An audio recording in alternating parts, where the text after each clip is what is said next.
வணக்கம். இன்றைக்கி நம்ம சேனலில் என்ன பார்க்க போகிறோன்னா சுகருக்கான ஒரு பொடி தான் பார்க்க போகிறோம்.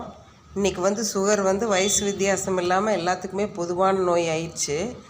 நிறையா பேர் வாக்கிங் போய் சாப்பாட்டை கரெக்ட் பண்ணி எப்படி பண்ணாலும் குறையவே மாட்டேங்குது, டெஸ்ட் பண்ணான்னு சொல்லிகிட்டு இருக்கிறாங்க.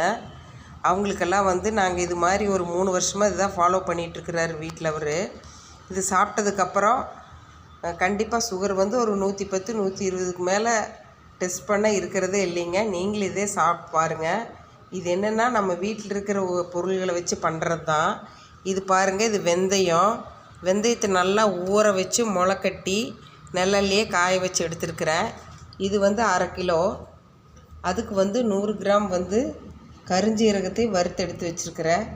அதே மாதிரி சோம்பு, இது 2 மட்டும் வறுத்து எடுத்து வச்சுருக்கிறேன். இதை 3ஐயும் பொடி பண்ணி ஒன்றா கலக்கி எடுத்து வச்சுட்டு காலையில் வாக்கிங் போகும்போது 1 ஸ்பூன் தண்ணியில் போட்டு குடிச்சிட்டு போயிட்டு, அதே மாதிரி நைட்டு படுக்க போகும்போதும் 1 ஸ்பூன் தண்ணியில் போட்டு குடித்ததுக்கப்புறம் இப்போ அவருக்கு சுகர் ட்ரேஸே ஆகிறது இல்லைங்க. இது வீட்டில் உள்ள பொருட்கள் தான். நீங்களும் செஞ்சு இதை சாப்பிட்டு பாருங்கள். மருந்து மாத்திரை இல்லாமல் சுகரை குறைக்கிறதுக்கு அருமையான வீட்டில் உள்ள நம்மளுடைய சமையல் பொருட்கள் வச்சே நம்ம சரி பண்ணிக்கலாம். நீங்கள் இதே மாதிரி செஞ்சு சாப்பிட்டு பாருங்கள்.